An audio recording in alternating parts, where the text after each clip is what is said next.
శుక్లాంబరధరం విష్ణుం శశివర్ణం చతుర్భుజం ప్రసన్నవదనం ధ్యాయేత్ సర్వవిఘ్నోపశాంతయే. విష్ణువు గరుడంతో కూడా పారిపోవుట. సూతుడు ఋషులకు ఇంకనూ ఇట్లు చెప్పెను. సేనాపతియగు గ్రసనుడు నిహతుడు కాగానే దానవులు శ్రీహరితో కూడా మితిమీరిన యుద్ధం చేసిరి.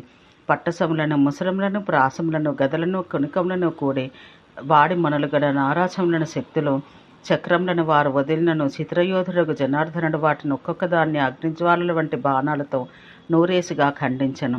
అంతటా దైత్యులు చాలా వరకు తమ ఆయుధాలు అయిపోవటచే చిత్తములు భ్రాంతి నంది నడమున అస్త్రములు ప్రయోగించుటకు అసమర్థులు కాగానే వారు చచ్చిన ఏనుగులను, గుర్రములను గొని గోవిందునితో యుద్ధమాడసాగిరి. ఇట్లా అన్ని వైపుల నుండి కోట్ల కొలదిగా దైత్యులు అన్ని విధాలా ఎదిరించి యుద్ధమునర్చగా వారితో పోరి విష్ణువు కొంచెం శ్రమ చెందిన భుజాలు కలవాడై ఆ తుముల రణరంగమున గరుడునితో నీవు ఇంతవరకు ఈ యుద్ధమున శ్రమ చెందనే లేదనుకొందును. ఇది నిజమైన మదనుని రథము కడకు నన్ను తీసుకొని పొమ్ము. నీవు అలసితివా? ముహూర్తకాలం యుద్ధం నుండి తొలగి దూరంగా నన్ను తీసుకొని పొమ్ము అనెను. మహాసమర్థుడకు విష్ణుడిట్లు పలకగా గరుడు ఘోరాకారుడకు మదనుని దగ్గరికి విష్ణువుతో పోయెను. ఆ దైత్యుడు తన ఎదుట శంఖచక్ర గదాధరుడంట చూసి వాడి వాదరగల భిండివాళంతో అతని వక్షమున కొట్టెను. విష్ణువు ఆ మహాయుద్ధంన అప్రహారం లెక్క చేయకయే శుద్ధి చేయబడి లోహపు మణులు 5 బాణాలను మరల 5 బాణాలను ఆకర్ణంగా ధనువులాగి విడిచి వాని స్థనాంతరమున ప్రయోగించెను. మర్మములందు దెబ్బలు తిని ఆ దైత్యేంద్రుడు హరిని బాణాలతో కంపింపచేసెను. వాడొక ముహూర్తకాలం విశ్రాంతి నొంది అగ్ని తేజస్కమగు పరిగణగొని జనార్దనుని కొట్టెను. విష్ణువు ఆ దెబ్బతో కొంచెం దిమ్మరపోయెను. అంతట శాశ్వతుడు మాధవుడు కోపంతో గ్రుడ్లు గిరగిరా తిప్పుచూ గదనుగొని దానితో వాని మేషమును పిండి చేసెను. దాన దైత్యేంద్రుడు ప్రళయకాలాన పర్వతం వలె ఆ మేషం నుండి పడెను. వీర్యశాలియగు ఆ దానవుడు భూమిపై పడగా దైత్యులు ఆ యుద్ధ కర్మం నందు తాము ఒంటరి వారైపోయినట్లు అవసాదం నొందిరి. అభిమానవంతులకు దానవులు అట్లగుట చూసి దానవేశ్వరుడు మహిషుడు స్వబాహువుల ఆశ్రయముగా ప్రకోపవశమున రక్తనేత్రుడై రౌద్రుడై ఎదిరించి పోరెను. వాడి వదరగల శూలంతో హరిని నొప్పించెను. వీరుడు అతడు శక్తితో గరుడిని బలంగా కొట్టెను. అంతటా దైత్యుడు మహాపర్వత గుహవలే నోరు తెరిచి గరుడినితో కూడా అచ్యుతుని మృంగగోరెను. అది చూసి హరివాణి తలుపు నెరిగి మహాబలుడు అతడు దివ్యాస్త్రములతో వాని నోరు నింపెను. పిమ్మట దివ్యాస్త్రాలతో అభిమంత్రించిన దివ్య బాణాలతో వాణ్ణి కొట్టెను.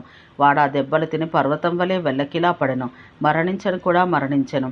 మహిషుడు కింద పడి ఉండగా చూసి కేశవుడు వారిని ఉద్దేశించి ఇట్లు స్పష్టంగా పలికెను. మహిషాసురా, నీవిచ్చట నా అస్త్రములతో మృతినందు తగవు. సాక్షాత్తుగా బ్రహ్మ నీవు స్త్రీ చేతిలో మరణిస్తావని పలికెను. కావున జీవితమును కాపాడుకొనుచు రణరంగం నుండి శీఘ్రంగా పొమ్ము.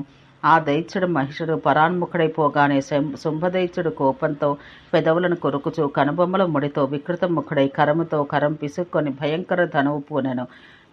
సర్పముల వంటి బాణములు గొని వింటినారు ఎక్కించి వాటిని సంధించి చిత్రంగా యుద్ధం చేయి యోధుడును దృఢముష్టితో బాణప్రయోగం చేయగలవాడు ఆ శుంభుడు వాటితో గరుడిని విష్ణుని నొప్పించెను.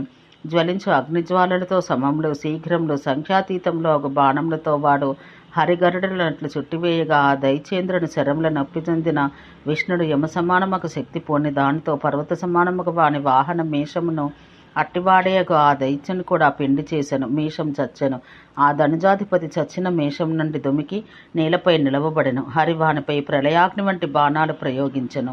ఆ హరి గుడ్లు తిప్పుచు ఆకర్ణాంతం ధనువు నారిలాగి 3 బాణాలతో వాని భుజాన్ని చీల్చి 6 వాని తలపై నాటి 10 ధ్వజమును కొట్టెను. ఆ దెబ్బలతో శుంభదైత్యుడు రక్త ప్రవాహముతో నిండి వ్యధనొందెను. ధైర్యం నుండి కొంత చలించెను కూడా. అది చూసి హరి శుంభాసుర, కొలది దినాల్లో కుమారి చేతిలో చంపబడదెవు. ఇప్పటికీ యుద్ధం మానము. మూఢ వ్యర్థంగా యుద్ధానికై తహతహపడదవేలా నా చేతిలో నీవు చావదగవు అనెను. విష్ణుని నోటి నుండి శుంభుని చావుమాట విని నిమ్మి విష్ణుని ఎదుర్కొనెను. వాడు ఆకాశాన్ని నిలిచి ప్రచండ గద ఎత్తి గరుడిని కొట్టెను. జంభుడను వాడు సానపట్టిన రత్నముల విచిత్ర కాంతులతో వెలుగు పరిగతో విష్ణుని తలపై కొట్టెను. అట్లప్పుడు గరుడును హరియు ఆ దానవుల చేతిలో విషమ ప్రహారములు తిని దట్టంలకు అగ్నులవలే పడిపోయిరి. ఈ కార్యం చూసి దైత్యులందరూ బిగ్గరగా గర్జించిరి, సింహనాదాలు చేసిరి. ప్రచండులై ధనువుల నారులను వేగంగా సారించి ఆస్ఫోటించి భూమిని బద్దలు చేసిరి. వస్త్రాలు విసిరి శంఖములను, ఆనకములు, గోముఖములు మొదలగు వాద్యాలు మోగించిరి. కొంతసేపటికి తెలివి వచ్చి హరి గరుడునితో కూడి యుద్ధానికి పెడమోమై మహాజవమున పారిపోయెను.